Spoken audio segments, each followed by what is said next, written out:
Welcome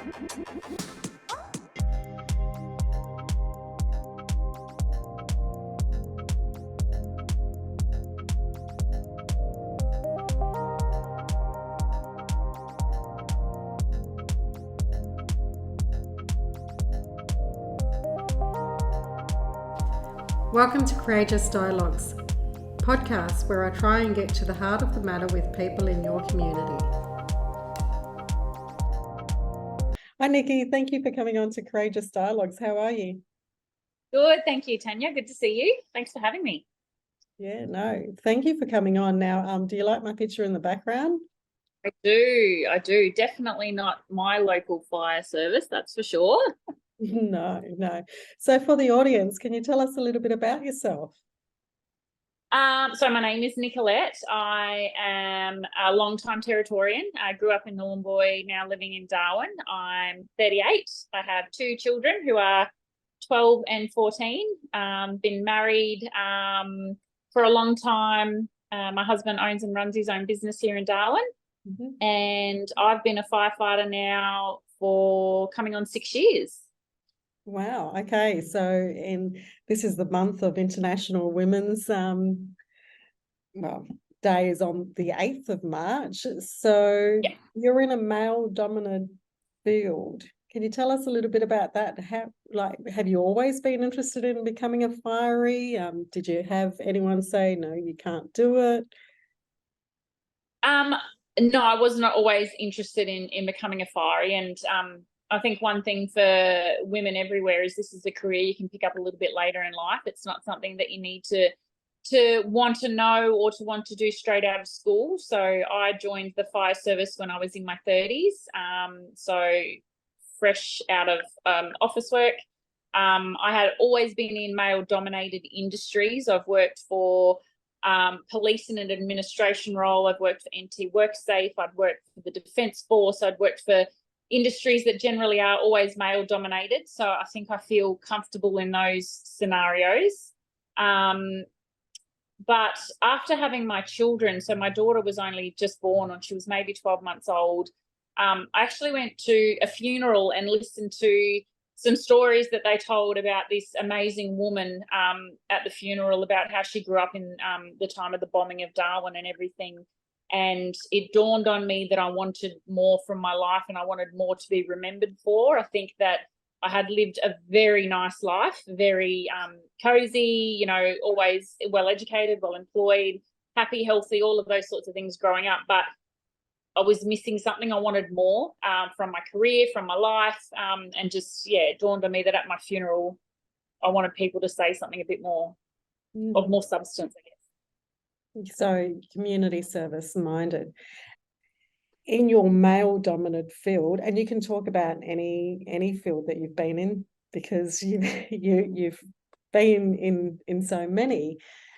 What is it that you found that really highlights the need for that equity to take place for women in these sort of roles? I think for me, one of the biggest things that I'm aware of is how diverse our community is. And so for me, equity really means that we need to better be able to represent our community, and that means having such a diverse range of people. So when we go to a job as a firefighter in the community, we're not going to come across just a certain type of person. We're going to come across many different people with many different backgrounds, many different races, many different cultural beliefs.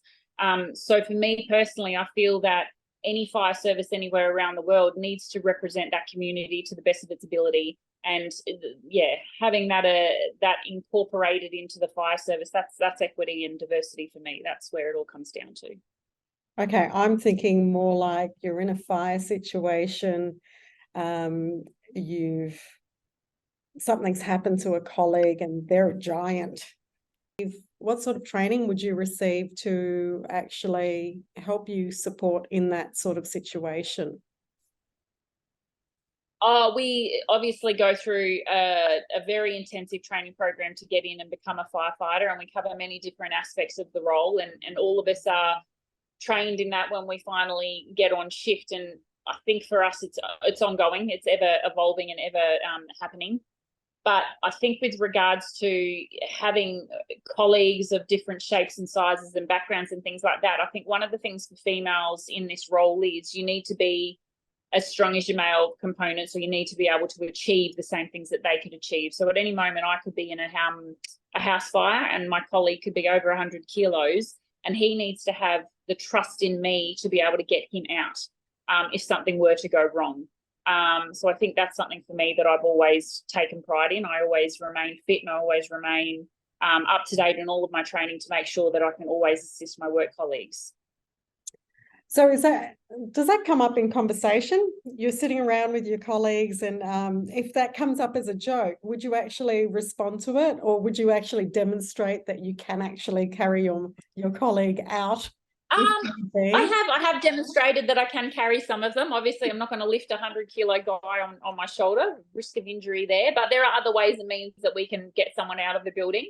But it's not necessarily something that's spoken out loud in my role. I think for me, there's a very much an unspoken expectation, though, of women need to be as fit, if not fitter, than the blokes, because biologically we're smaller and we're not as strong. We just don't have the muscle fibers and those sorts of things to be as strong as our male counterparts.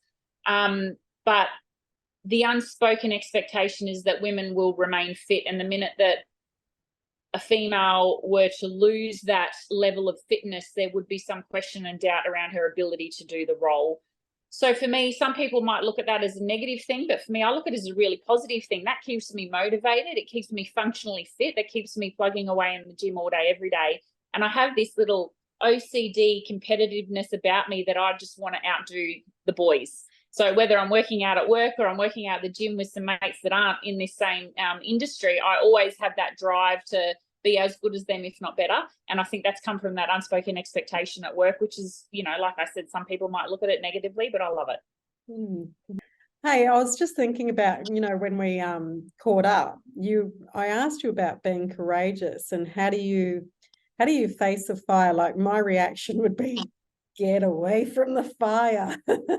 So what sort of preparation, or what does your mind do when you're facing a fire as a firefighter? I realize that you have the safety gear and everything, but it would be absolutely mental as well, wouldn't it? Absolutely it is. And do you know what? A part of our intensive training when we first get in is compartment fire behaviour training, CFBT, and you learn how the fire reacts and behaves. So I think when we're running into a fire, rather than your nerves getting the best of you, your training just kicks in. And all of a sudden you're going through a checklist in your mind of all the things that you need to do, and the fear's just not there. You haven't got time for it. You're thinking about your breathing apparatus. You're thinking about making sure you've got all your gear on properly. You're thinking about, okay, the fire's doing this, that means this is going to happen. Or, the training just kicks in and there's just no time for anything else, I think. Mm-hmm. That's the best way I could think to explain it. But you just run in. So you've got 2 young kids. What do they think about Mama Bear being a firefighter? I think they're a bit over it now, to be completely honest. In the beginning, it was new and it was exciting, and I've been lucky enough to have visits to their school or have them come and see me at work on some days, and it was all very exciting. But I think they're at the point now where it's just the norm. The excitement has died off a bit for those 2. Mm-hmm. So if one of you've got a daughter, yes? Yes.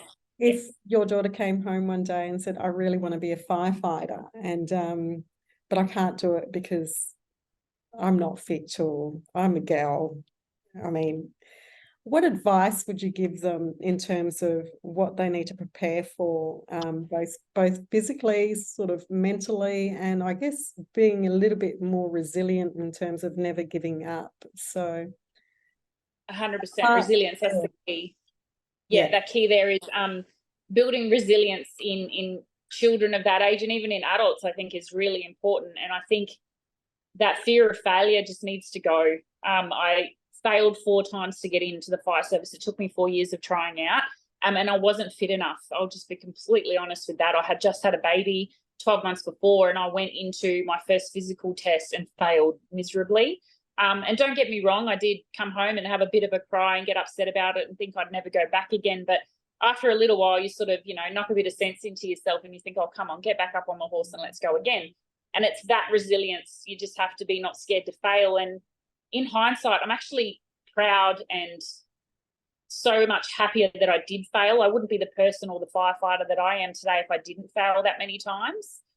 So I think that the life lessons that I learned are above and beyond any physical aspect that I could have passed on the first time. So that 4 years of resilience building was just paramount to my career to this day. Wow, fantastic.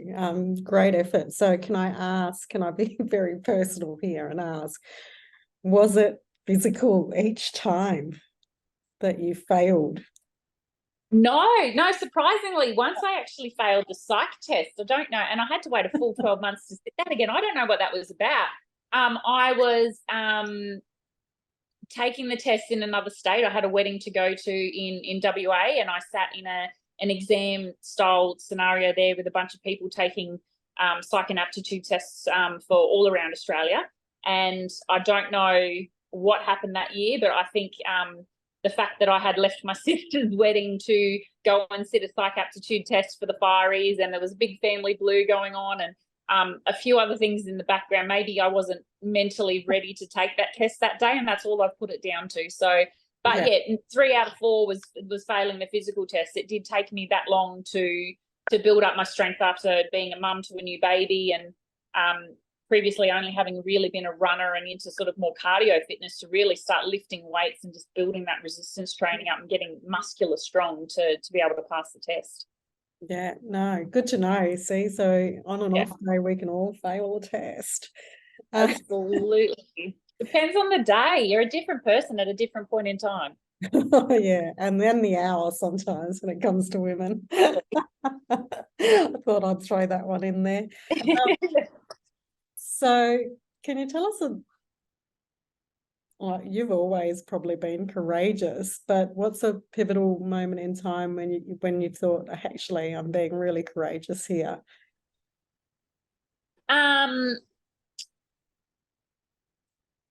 That's a really good question. I think I don't ever do it and stop at the time and think that I'm being really courageous, but I think one moment, and this is probably not what you're expecting, it wasn't running into a burning building or saving a child or anything like that. I've run into burning buildings all the time, but for me, one moment that sticks out in my career is on my recruit course, and there was something that I didn't do well on this particular day. I couldn't tell you what it was.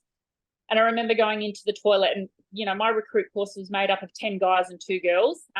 And the other girl had come from the army, so she was, already in her element being there. So I did feel a little bit out of place compared to everybody there. And I remember going into the toilet that day and just sitting there and crying my eyes out, thinking, what have I done? And the courageous moment comes in, listening to those negative thoughts in your head and hearing them, understanding that they're there, and then just saying, right, now it's time for business. Wipe the tears off, get back out there and let's go again. So for me, that was more courageous than any building that I've run into that might have been, burning down. So yeah, that's one that sticks in my mind anyway. It's just the little things, isn't it?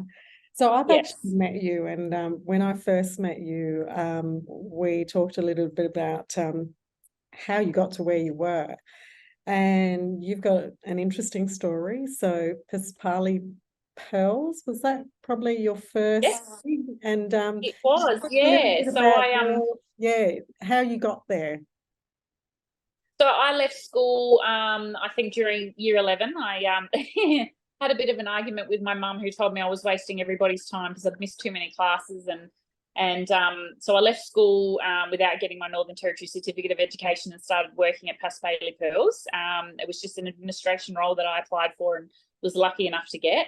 I ended up working there for a good number of years, and one of the things that I love most about that place that I'll never forget was how supportive everyone there was. And so I worked in accounting and payroll and those types of areas. And a lot of people in that office saw me and must have seen some initiative in me, and they encouraged me to go back and get my Northern Territory Certificate of Education. So I did that, and they gave me an extra hour of study every day on top of my lunch break. So during full-time work, I, through the Northern Territory Open Education Centre, got my Northern Territory Certificate of Education, which got me my Year 12 equivalent.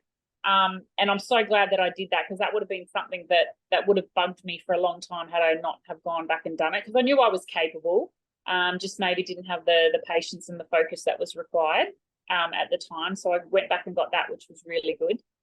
After working for Paspaly Pearls for a number of years, I moved into the Northern Territory government, which is basically where I stayed off and on, moving from job to job.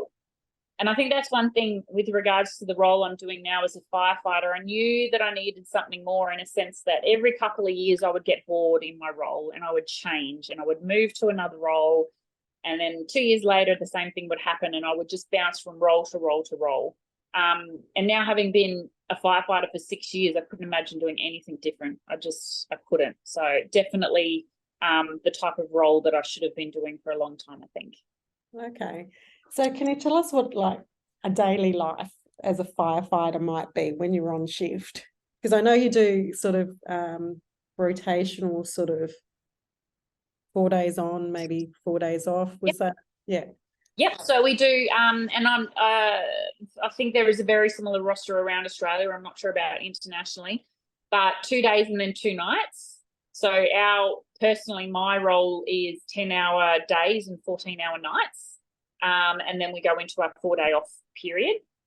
And so a normal typical day would consist of checks, making sure all of our equipment's operational, doing a handover with other crews. If there was any equipment that they used, types of jobs that they went to that we need to be aware of. Once we've done all of our checks, we have a number of station roles that we need to do every day, which can be administration, it can be cleaning station, it can be restocking stationary items or stores items, those types of things, servicing other parts of equipment around the station that need servicing. From there, we all eat together. So if we don't get any jobs, we will normally do the shopping and the meal preparation all together as a group. And we sit down and eat the meal together, almost like a little family, around the dinner table, and we all talk and catch up on, things that are going on around work or potentially personal items that are going on at home.